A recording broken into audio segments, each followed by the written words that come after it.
of the real tricks to creating visual effects is making digital 3D objects that appear to share the same space as live action elements. A crucial element in our shot is the CG railing that's supposed to lie just in front and just behind our actresses. They don't exist in the real world, but they need to be lit as though they were photographed at the same time as our live action take.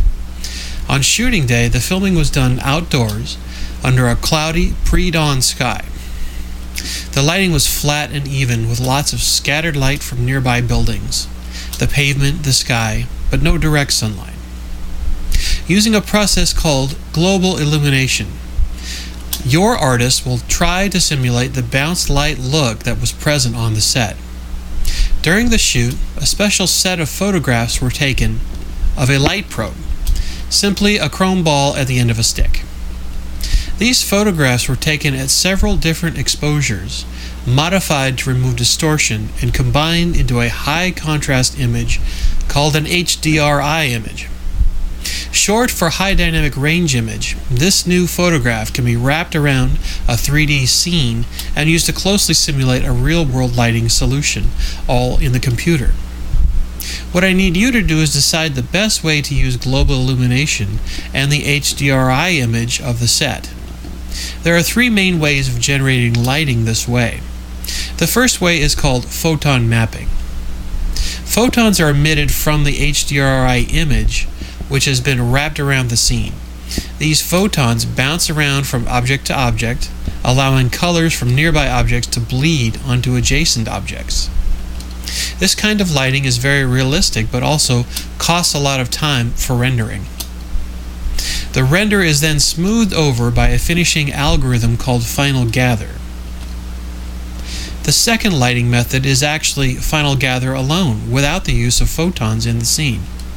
Every point on a 3D surface is rendered by sampling the colors that are directly above it, in this case the HDRI image. This method is not as accurate as it would be with photon mapping, but its renders are much faster and can provide surprisingly good results.